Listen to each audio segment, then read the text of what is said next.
प्रकाश पूछता है, मेरा पैसा कहाँ से आता है?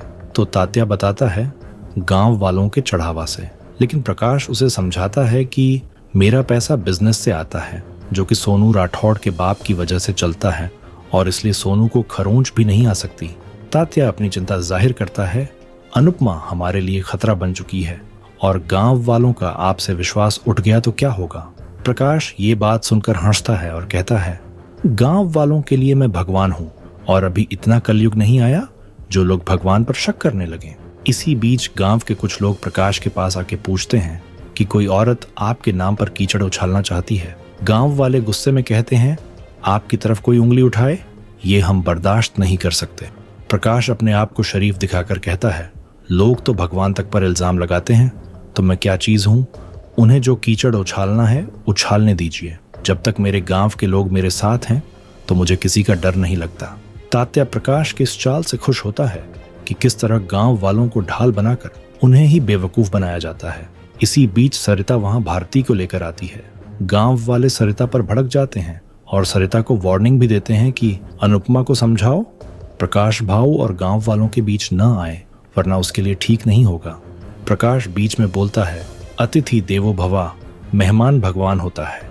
अगर भगवान ने कुछ कह भी दिया तो सुन लेने का, लड़ने का नहीं। इसी बीच तात्या सरिता से पूछता है, तू यहाँ क्यों आई है? सरिता बताती है, भाऊ से जरूरी बात करनी है। दूसरी तरफ ख्याति वापसी का फैसला ले लेती है। वो अपना डर जाहिर करती है, मैं अपनी बच्ची और आर्यन को खतरे में नहीं झोंक सकती। मीता और माही भी सहमत होती हैं। लीला भी उसका साथ देती है और बताती है, हमारे घर में मर्द लोग हैं, उन्हें सब बता देंगे तो वो फौरन मदद के लिए आ जाएंगे। लेकिन अनुपमा अपनी बात रखती है, मैं किसी को भी तकलीफ नहीं देना चाहती और आप भी किसी को कुछ मत बताना। ख्याति और लीला चलने की जिद करने लगती हैं। प्रार्थना रुकने का इरादा करती है पर लीला टोकती है, तुम अपना ध्यान भी नहीं रख सकती, इसलिए तुम्हें हमारे साथ आना ही पड़ेगा। मीता परी से कहती है, मेरे साथ घर चलो, लेकिन परी साफ इनकार कर देती है, मैं अनुपमा का साथ दूंगी। लीला किंजल से भी चलने को कहती है पर किंजल भी अपना फैसला सुना देती है, मैं मम्मी का साथ नहीं छोड़ सकती। राही भी वहीं रुकने का इरादा करते हैं। लीला बार बार अनुपमा को समझाने की कोशिश करती है, जिद छोड़ो, वो लोग बहुत खतरनाक हैं। लेकिन अनुपमा ठोस आवाज में कह देती है, मैं समर और गिरिजा को उनका हक दिलाकर ही जाऊंगी। जिसे भी जाना है वो जा सकता है, मैं किसी को रोक नहीं रही, पर मैं यहाँ से नहीं हिलूंगी। इस बार दशहरा पर प्रकाश का घमंड, उसका जुल्म और सोनू का गुनाह भी जलेगा। इसके बाद लीला और ख्याति सबके साथ वहां से चली जाती हैं। देविका, राही और जसप्रीत अनुपमा के साथ रुकती हैं। तभी अनुपमा पूछती है, भारती और सरिता ताई कहाँ हैं? दूसरी ओर सरिता प्रकाश से माफी मांगते हुए बोलती है, मैं अनुपमा की तरफ से क्षमा मांगती हूँ। उस गिरिजा पर भी शायद किसी भूत प्रेत का साया है। मैं उसे घर में नहीं रखना चाहती थी, पर अनुपमा ने मेरी नहीं सुनी, हमें माफ कर दीजिए। प्रकाश फरमान देता है, गिरिजा जैसी भी है मेरी बेटी है, मैं उसे माफ कर रहा हूँ। सरिता राहत महसूस करती है। प्रकाश की पत्नी ये सब देख रही होती है।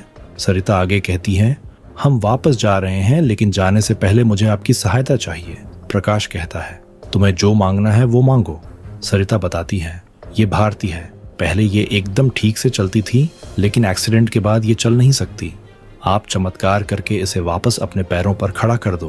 प्रकाश भारती को गंदी नजरों से घूरता है। भारती भी प्रकाश से गुजारिश करती है, मुझे ठीक कर दीजिए, आप जो कहेंगे मैं वो करूंगी, मुझे बस अपने पैरों पर खड़ी होना है। सरिता और भारती प्रकाश से मिन्नत करती हैं। प्रकाश बताता है, इसके लिए तुम्हें यज्ञ में बैठना होगा। भारती राजी हो जाती है। प्रकाश भारती के पास आता है और उसके सिर पर हाथ रखकर आशीर्वाद देता है। भारती सरिता को देखकर घबरा जाती है। दूसरी तरफ अनुपमा को पता चलता है गिरिजा घर में नहीं है। अनुपमा परेशान होने लगती है। देविका और किंजल भी फिक्र में आ जाती हैं।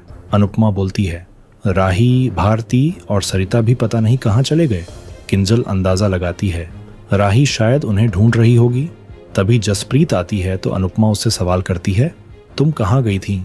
जसप्रीत जवाब देती है, मैं सामान लाने बाजार गई थी। अनुपमा उसे डांटती है, उसे अकेले बाजार नहीं जाना चाहिए था। देविका राय देती है, हमें पुलिस के पास गिरिजा के मिसिंग होने की कंप्लेंट लिखवानी चाहिए। अनुपमा मना करती है, गांव वालों की नजर में गिरिजा जिंदा ही नहीं है, हम पुलिस के पास नहीं जा सकते। देविका अनुपमा के साथ गिरिजा को ढूंढने का फैसला करती है और चली जाती है। दूसरी तरफ भारती और सरिता राही को बताती हैं उन्होंने प्रकाश के सामने बहुत जबरदस्त एक्टिंग की है। राही भारती को शुक्रिया अदा करती है। अगर तुम्हें इस प्लान में डर लग रहा है तो तुम पीछे हट सकती हो। भारती अपना जज्बा दिखाती है, अनुपमा ने मेरे लिए बहुत कुछ किया है, अब मेरी बारी है। राही होशियार करती है, मम्मी को इस प्लान के बारे में खबर नहीं लगनी चाहिए। मुझे इस प्लान पर पूरा यकीन है, हमें बस प्रकाश और सोनू के खिलाफ सबूत जमा करने हैं। सरिता मुश्किल बताती है, ये इतना आसान नहीं है, हमें अनुपमा को बता देना चाहिए। राही साफ इनकार कर देती है, आज की रात भाऊ और सोनू के लिए कयामत लेकर आएगी। दूसरी तरफ अनुपमा और देविका गिरिजा को ढूंढ रही होती हैं। इधर लीला और बाकी सब अहमदाबाद पहुंच जाती हैं। ख्याति बताती है, मैं प्रार्थना को कुछ दिन कोठारी हाउस लेकर जा रही हूँ। लीला मना करती है। ख्याति समझाती है, मैं वहां प्रार्थना का अच्छे से ख्याल रखूंगी। लीला कहती है, मैं भी प्रार्थना का ध्यान रख सकती हूँ।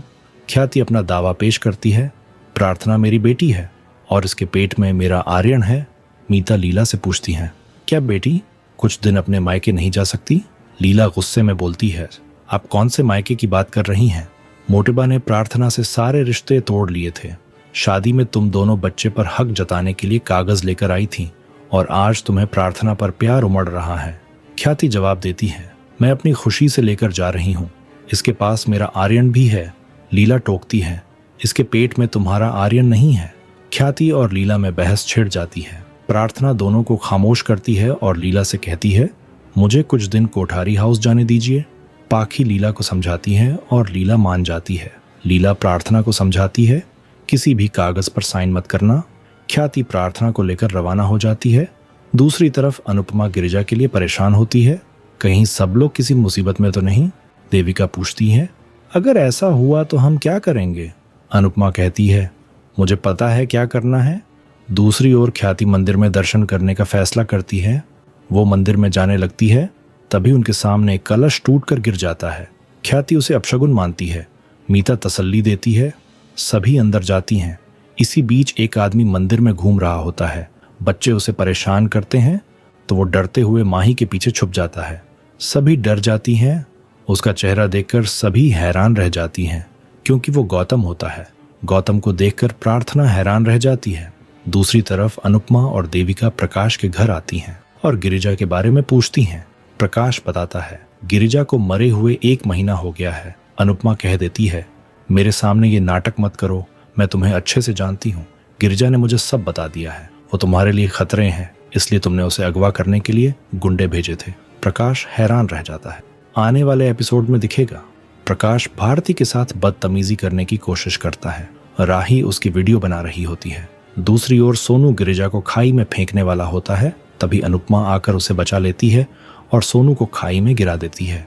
प्रकाश राही को देख लेता है और बोलता है, कोई भी मेरा कुछ नहीं बिगाड़ सकता। प्रकाश अनुपमा को धमकी देता है, अगर सोनू को कुछ भी हुआ तो राही जिंदा नहीं बचेगी। अनुपमा हैरान हो जाती है। आपको क्या लगता है, क्या अनुपमा समर के कातिल को फिर से सजा दिलवा पाएगी? कमेंट करके जरूर बताएं।